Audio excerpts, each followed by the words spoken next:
जय हिंद एवरीवन। आप सभी का स्वागत है रावी एकेडमी चैनल पर। और ये हमारी पॉलिटी की क्लास 3 है, जिसमें हम बात करने वाले हैं making of the Indian constitution के पार्ट 2 के बारे में। इससे पहले वाली वीडियो में हमने डिस्कस किया था कि कैसे कॉन्स्टिट्यूएंट असेंबली बनी थी, उसकी डिमांड के बारे में, फिर बात हुई थी कैबिनेट मिशन प्लान के बारे में। अब हम बात करेंगे जो फर्स्ट मीटिंग होती है कॉन्स्टिट्यूएंट असेंबली की। किस दिन होती है? 9 दिसंबर 1946 में।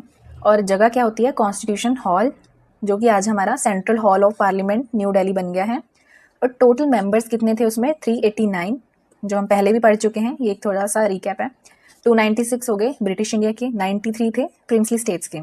बहुत सारी प्रिंसली स्टेट थी जिन्होंने इनिशियली ज्वाइन नहीं किया था, और मुस्लिम लीग ने बॉयकॉट कर दी थी मीटिंग को। और उस टाइम पे सिर्फ 211 मेंबर्स ने अटेंड किया था फर्स्ट मीटिंग को। और डॉक्टर सच्चिदानंद सिन्हा थे temporary chairman of the first meeting. आगे बढ़ते हैं। परमानेंट प्रेसिडेंट कौन थे? 11 दिसंबर 1946 को परमानेंट प्रेसिडेंट बना दिए गए थे doctor Rajendra Prasad of the constituent assembly के परमानेंट प्रेसिडेंट। H.C. मुखर्जी को बनाया गया था वाइस प्रेसिडेंट। नेक्स्ट बात करते हैं ऑब्जेक्टिव रेजोल्यूशन के बारे में, जो कि पहला ऑफिशियल डॉक्यूमेंट माना जाता है। 13 दिसंबर 1946 को पंडित जवाहरलाल नेहरू ऑब्जेक्टिव रेजोल्यूशन के बारे में बात करते हैं, जिसमें बताया गया था फिलॉसफी और एम क्या होगा कॉन्स्टिट्यूशन का, जो कि बाद में जाके प्रीएम्बल भी बना। क्लियर हो गया कि प्रीएम्बल को ही हम ऑब्जेक्टिव रेजोल्यूशन को ही हम प्रीएम्बल बोल देते हैं।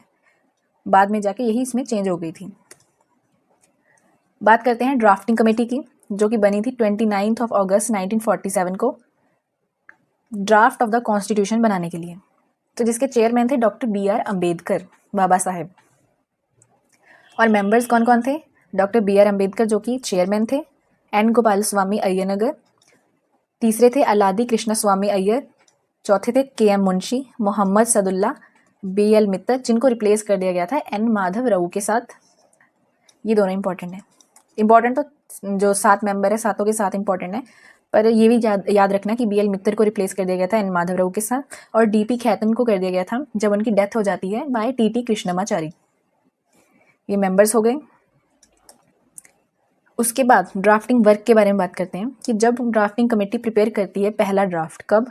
फरवरी 1948 में। दूसरा ड्राफ्ट कब बनाया जाता है? अक्टूबर 1948 में।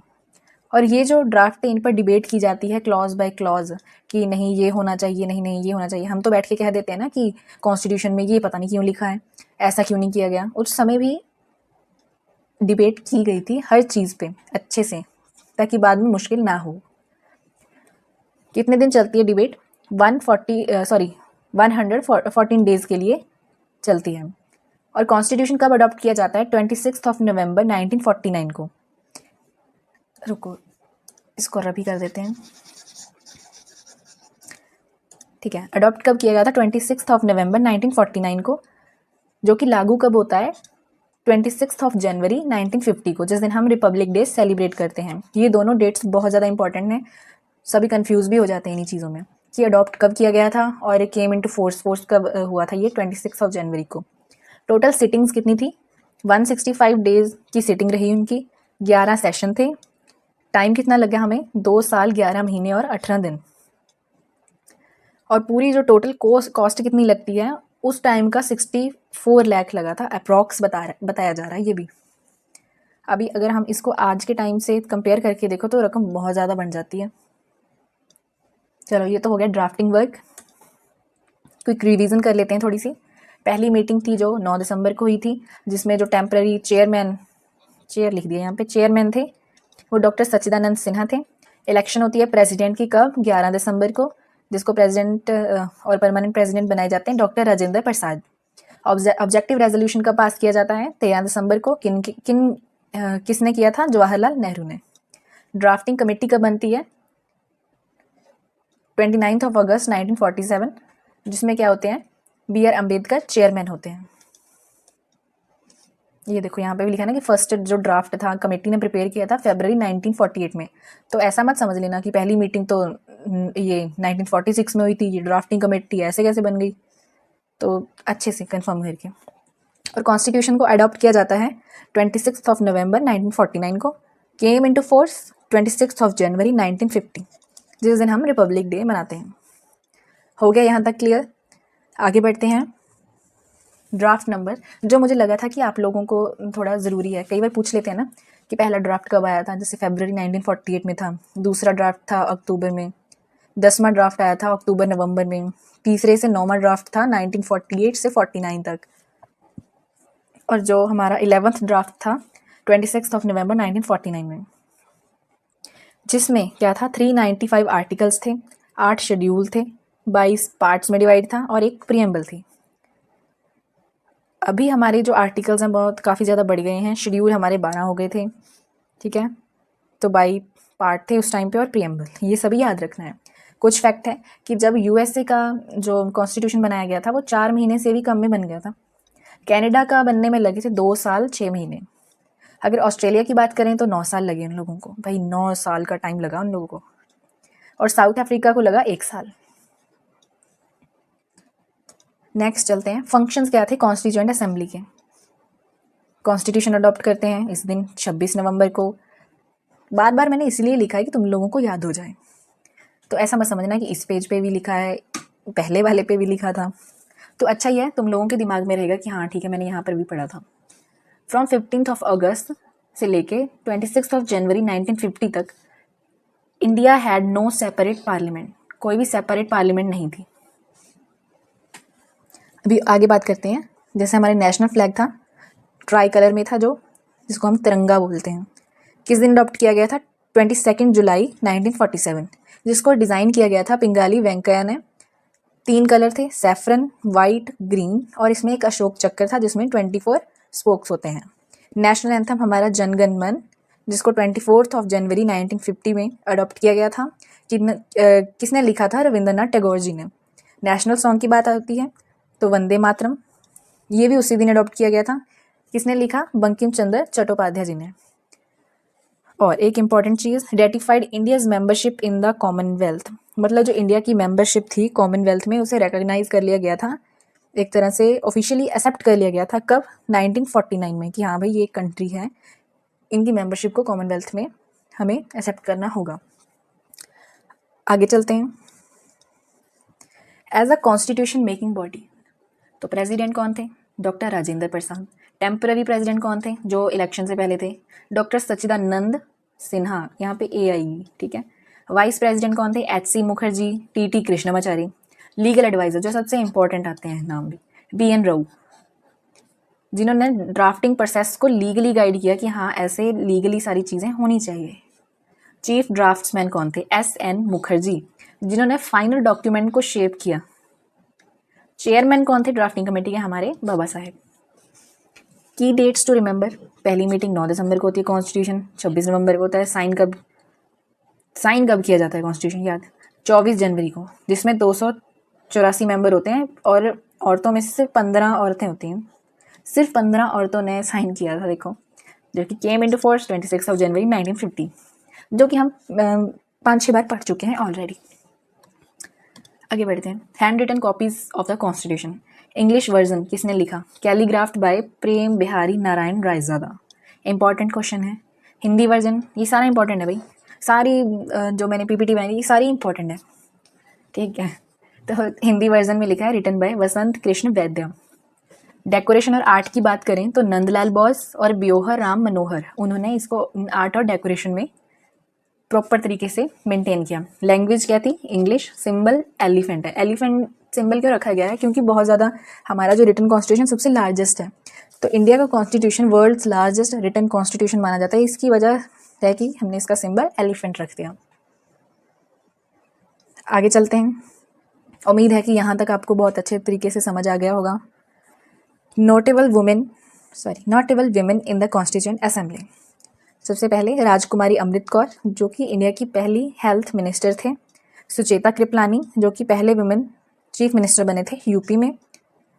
सरोजिनी नायडू, जो कि पहली वुमेन गवर्नर थे यूपी के। Hansa Mehta fought for the gender equality, gender equality के लिए उन्होंने लड़ाई की थी कि कॉन्स्टिट्यूशन में जेंडर इक्वेलिटी होनी चाहिए। दुर्गा बाई देशमुख, जिन्होंने सोशल रिफॉर्म और एजुकेशन के लिए काम किया। आगे आता है committees of the constituent assembly. The union power committee, जो कि जवाहरलाल नेहरू देख रहे थे। फिर आती है प्रोविंशियल कॉन्स्टिट्यूशन कमेटी, वो थी सरदार पटेल के पास। ये दोनों याद रखो, union constitution committee, union power committee, ये दोनों थी जवाहरलाल नेहरू जी के पास। फिर उसके बाद आती है ड्राफ्टिंग कमेटी, वो तो हमें पता ही है कि बाबा साहेब के पास थी। फिर आती है rules of procedure committee, steering committee, ये दोनों थी डॉक्टर राजेंद्र प्रसाद के पास। देखा जाए तो 2 कमेटीज थी राजेंद्र प्रसाद जी के पास, 2 थी जवाहरलाल नेहरू के पास, सरदार पटेल जी के पास थी 2। Advisory committee on fundamental rights, minorities, tribal and excluded areas. ऐसे याद कर लो, मतलब 2-2 करके याद करना। अगर एक ही बारे में पढ़ने की कोशिश करोगे तो याद नहीं रहता है। नेक्स्ट जो माइनर कमेटीज़ आती हैं, ये भी मैंने ऐसे लिख रखी हैं कि आपको याद रहे। जैसे functions of the constituent assembly थी कमेटी, वो थी जीवी मावलंकर के पास। Special committee to examine the draft constitution, वो थी जवाहरलाल नेहरू के पास। अभी आगे देखो, committee on chief commissioners provinces और हाउस कमेटी, दोनों थी बी पताबी सीतारमैया के पास। फिर आती हैं 2 एडहॉक कमेटीज़ ऑन सिटीजनशिप और ऑन सुप्रीम कोर्ट, ये थी एस वारदाचारी के पास। डॉक्टर राजेंद्र प्रसाद के पास फिर से 2 आती हैं, finance and staff committee, ad hoc committee on national flag. Ad hoc होती है मतलब परमानेंट कमेटी नहीं होती है, टेम्पररी कमेटी बनाई जाती है थोड़े टाइम के लिए। उसके बाद माइनर कमेटीज़ में ही आते हैं प्रेस गैलरी कमेटी, जो उषानाथ सेन के पास थी। Credentials committee Alladi Krishnaswami Ayyar ji के पास थी। Order of business committee doctor K M. Munshi के पास। Expert committee on financial provisions Nalini Ranjan Sarkar. Commission on linguistic provinces S K. Dhar के पास।